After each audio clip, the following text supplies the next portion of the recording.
I'll start first, and then our city manager will go next and give you some information, and then we'll finish with our Kerrville mayor. Okay, what I'm here to do, like I said, is give you all the most current updated information. Please bear in mind these numbers will continue to change. As I'm walking in the door, I'm getting texts. It's going to be like yesterday. I think these numbers are going to continue to change and increase as time goes on. But like I said, we'll do a good job on keeping you updated. Search and rescue operations continue with a full response from local, state, and national first responders. At present, there's over 400 first responders for more than 20 agencies that are working in Kerr County. We have more than a dozen canine working in and near the river. More than 100 air, water, and ground vehicles are in the field right now working on this search and rescue. As of 9 a.m. this morning, we've recorded 59 deceased in Kerr County. Among those who are deceased, we have 38 adults and 21 children. 18 adults pending identification, and 4 children are also pending identification. At present, there are 11 Camp Mystic campers unaccounted for, along with 1 counselor. We extend our sincerest condolences and prayers for every single family affected by this tragedy. And we continue to work around the clock and reunite these families. We will continue to our search efforts until everybody is found. Our missing person call center is open, and those reporting missing loved ones can call the number 830-258-1111. I'll repeat one more time, 830-258-1111. Please follow the Kerr County Sheriff's Office and City of Kerrville Facebook for your latest information. At this time, I'll turn it over to our City Manager, Dalton Rice. Thank you, Sheriff. Thank you all for being here today. Everyone in the community is hurting, and we know many of you are locals or have some local connections here, so please keep everybody in your thoughts as we continue to navigate this very challenging time for our community. Search operations continue. Starting about 0600 this morning, we started putting boots on the ground.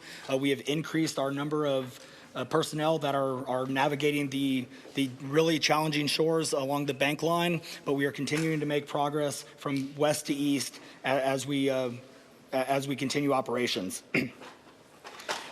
What we really need from y'all is to really help us get the word out. We know that people want to volunteer, but what we're starting to see is personal drones that are flying. With these personal drones that are flying, that is a danger to aircraft, which risks then further operations. So if you could, please pass the communication along that we need to keep these personal drones out of the sky. We have drones and assets flying. We want to continue to do that. For volunteers and donations, we do have a phone number, 830-465-4794.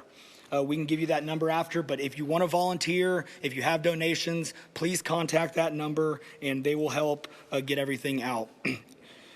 We have families who need to be reunited, and we are continuously making effort to make sure that our families are reunited. We want to continue to work together with our community. We appreciate everybody here, and we want to make sure that we stay Kerr united.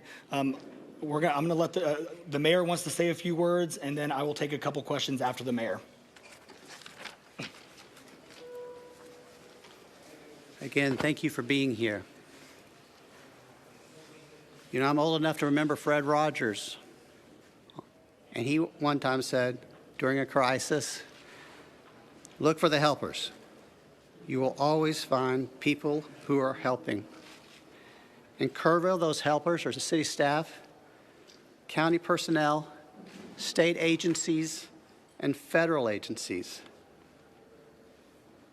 The entire Kerrville City Council is on site today. We're doing everything we can. Let me repeat something I said yesterday. In our Emergency Operations Center, it's not a bunch of different teams. It's one team. Our goal is to rescue those in peril and find those who are lost. If you are interested in donating to help those families who've been affected, you can visit the Community Foundation of the Texas Hill Country. They've set up a portal for donations, and I understand our community, our state, and the world have been responding. Thank you. Kerrville's branch of the Salvation Army has been designated as our official partner for volunteer coordination and in-kind donations. They can be reached at a number very similar to what you just heard, 830-465-4797. Also, we have a website for volunteers to register, a different website. It's tcr.communityos.org. It's important to follow the City of Kerrville's Facebook page for updates. If you follow social media and are interested in such things, I may be too old to tell you this, but there is a hashtag. It's hashtag Kerr United. That's what we are. We're united to help those who are grieving and to find those who are lost. And now we'll open up to questions. I cannot answer operational questions, but I'm going to ask the city manager to come back up. I'm not sure who can answer this, but we just talked with business owners who are very concerned not only for themselves but also for employees about how are they going to pay their mortgage, how are they going to pay their electricity. They've been having people reach out to them about their bills, and they're terrified that in the middle of all this they're going to get cut off or evicted. We are working through everything right now.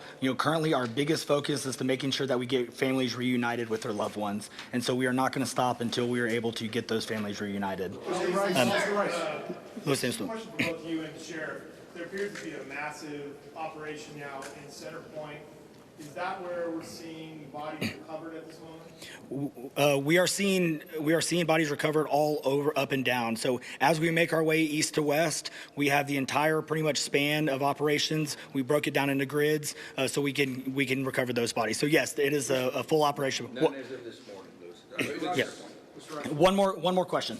Yeah, well, one of the questions that still hasn't been answered 3 days into this is despite TEM's warning on July 2nd and July 3rd that something like this could have happened, that the threat existed, why that information didn't get down to the camps and why they weren't evacuated. Can you answer that now? That is a great question, but again, we want to make sure that we continue to focus. We still have 11 missing children that we want to get reunited with our families. Until we can get reunited with our families, we are not going to stop until we do. So, thank you.